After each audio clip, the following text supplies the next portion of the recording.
Today I want to rant about how the whole premise of My Hero Academia makes no sense, but a couple quick things up front. One, I'm not going to post the show in this video because every time I put clips of the shows in the video, YouTube has refused to allow me to upload it. So you have to suffer with the game. I'm sorry, but I need something in the background while I yap. And second, I want to be clear that I love My Hero Academia. It's one of my favorite animes of all time. So me criticizing and saying, there's some flaws or something that doesn't make sense doesn't mean I don't like it or I think it's bad or I'm insulting it. Rather, I'm curious about this. It makes no sense to me. So we know the whole premise is Deku wants to be a hero and everyone tells him you can't be a hero without a quirk, and then All Might gives him a quirk, and then we get the whole story of My Hero Academia. But I think that's the premise that's false. I think you can be a hero without a quirk, and I think the show has shown us that multiple times, and maybe this is just Hirokoshi's way of showing us that maybe Stain had a point, that Hero Society was fundamentally broken, because you could totally be a hero without a quirk. And there's a lot of evidence of that. The most quoted or cited one, I think, is the overhaul fight with Mirio, because he loses his quirk midway through the battle, and yes, he loses that fight, but he still fights for 1 minute with one of the most powerful villains of all time without a quirk, and puts him on the defensive. So if someone who is completely quirkless can fight and put someone on that caliber on the defensive, doesn't that mean that quirkless people could fight lower tier villains? You might not be the #1 hero of all time without a quirk, but you could be in the top 100, I would think. Looking at the sports festival, the season 2 starter arc of the sports festival, when they're doing the first initial tournament fight, there's multiple times where pros say, wow, those kids are already good enough to be sidekicks or could go pro. Now, they're specifically referencing Bakugo in that scene, saying that kid could go pro, he's better than some pros already. But here's the thing, Deku beats him basically without a quirk in the first fight. Granted, again, he does use his quirk at the end of the fight, but he puts Bakugo on the defensive, he's able to slam him into the ground. There is a real chance without a quirk, Deku could have 1v1'd Bakugo in a real scenario. So if Bakugo is already better than some pros with that petty amount of training, then again, I think you could be a pro without a quirk, not taking on strong villains, but you could take on some lower level villains, certainly if Bakugo's already at pro level and Deku fought him just fine. One that's often glazed over, I think, is we need to talk about Aizawa and the USJ fight, because that's where we learn about his quirk and he's showing off, a pro has to be able to do more than one thing. If you're a one-trick pony, you're always going to lose. It's a big important lesson, and it's an awesome fight, and I love Aizawa in this fight. And specifically during this fight, he fights I forget the word they use, the heteromorphic characters that have their quirk changes their entire body, and Aizawa explains that he can't cancel that quirk, he can't unmutate their body, I guess, which makes sense. If you looked at Shoji, the tentacle, he couldn't make his duplo arms go away, right? But then we see he still beats that villain. He throws a capture scarf at him, grabs him, and beats him into the ground without a quirk, because his quirk doesn't work on those people, right? So he shows us right there that you have the ability to take down villains without a quirk. Next, spoiler alerts, I'm going to talk about the ending, so spoilers, skip if you don't want to hear spoilers, but we know at the end Deku loses his power and gets the super suit and continues to be a hero. And support items are way overpowered, we all know that, but again, it shows us so you can't be a hero without a quirk, asterisk, unless you have a lot of money. Because if you have enough money, you can be Iron Man and you can be a hero. And while I haven't watched the actual finale yet, because I'm waiting for it to be dubbed because I'm one of those losers who prefers dub over sub, I'm pretty sure he gets to be the #4 hero in a super suit. So again, what's the point of saying you can't be a hero without a quirk if the #4 hero in the world is just some guy in some power armor? And here's an even more flawed premise for the show. Look at Tenya Ida's brother, who had a ton of sidekicks. The hero Ingenium who leads over 100 sidekicks into battle. Clearly, some heroes are more focused on support. Now, I know that his brother was being humble when he said, I'm no good, that's why I have to have so much support. but there's also something to be said for a hero who uses support in that capacity.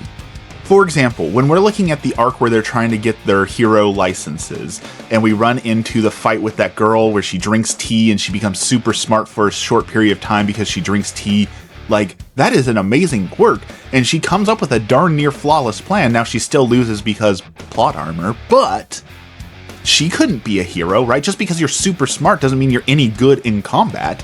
So her needing a team of support to help her to execute her plans doesn't make her any less of a hero, right? Like, if she uses her quirk to be super smart and works as like Batman's Oracle, overlooking situation and coming up with ideas and things like that, she's still a hero, right? Like, she doesn't need to be the #1 hero, and she doesn't need to do it herself. She uses her quirk to coordinate with people who have the right quirks for the situation. And there are multiple times in their training where they're told the smartest thing a hero can do sometimes is run away or wait for the right hero with the right quirk to come along.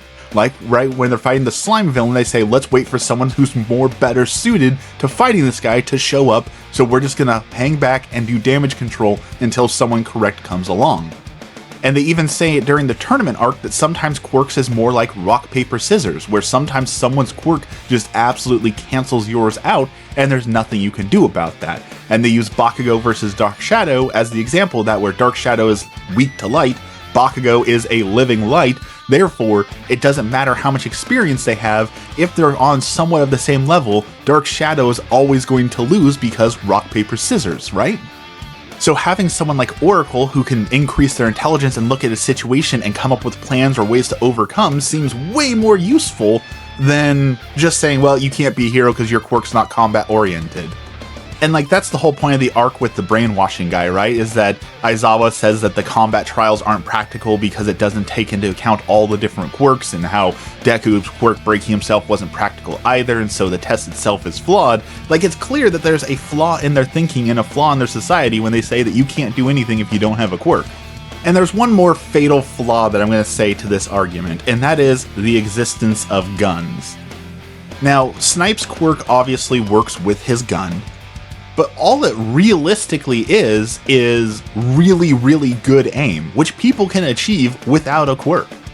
Now, you might say that, well, he needs his quirk because otherwise he's risking shooting people in the head, you know, being a villain out right here just deleting people. But his quirk is specifically said to not be able to target specific body parts. So in the USJ incident, it was pure luck that he didn't accidentally just completely blow up some villains. And he might have, you know, just gently taken someone out off screen and it just wasn't mentioned again. Like, clearly they tolerate it.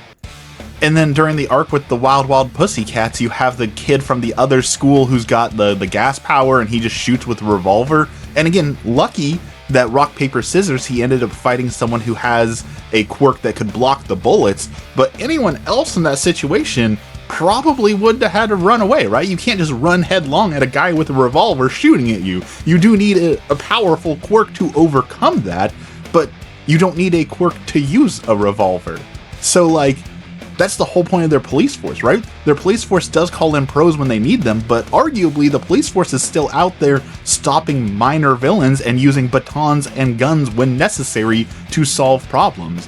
So once again, they can be heroes, maybe even as police, and that was All Might's point in the first episode, right? Like, it's a fine profession. They get a lot of crap because the heroes are doing the quirk battles, but also the police officers are out here fighting the minor villains and the minor crime. So you take Deku's ability before One For All, where he still was strong enough to take on Bakugo physically. You take his incredible intelligence, where he was able to look at different people, analyze situations, come up with plans to beat quirks and all those sort of things. He could have been like Oracle. He could have been a huge asset to police stations or hero agencies or a sidekick out there helping people to overcome problems. The fact that he then becomes a prominent teacher at the school because he knows so much about quirks and how to use quirks and how to overcome quirks and things like that shows that he could have been a hero even if he was never given a quirk. Now, if you've made it this far, that's kind of my rant, that this premise is flawed, and the show shows us multiple times that the premise is flawed. But I have one other thing that I really, really want to ask the community about, so if you've made it this far, watch in the comments and tell me this one. Principal Nezu, he's a badger with super intelligence, and they kind of just gloss over the fact that an animal was given a quirk. But like the repercussions for that being in the world building is absolutely like bonkers, right? They said that he was bullied a lot for his quirk, and the subtitle text says bullied. In the English text they say experimented on, so maybe they mean that like they created the badger with a quirk or something like that. But the way I interpret it is he was just randomly blessed with a really strong quirk. Does that mean animals in their world, like all animals have the chance of getting a quirk? Like, could you be walking down the street and be like, oh, look at that cute dog, and that dog just barbecues you because it can breathe fire for whatever reason? Like, that's, the world is insanely dangerous if every random animal can have some unstoppable quirk that you don't know about beforehand. Like, that is bonkers, right? So put a comment down below. If I'm wrong on that, tell me I'm wrong on that. But like, what is the funniest quirk you could imagine a random animal having? Like, you run into the ocean, there's an octopus with knives for arms. Like, could that happen? Tell me what you think down below. Thank you as always for watching, and have a blessed day.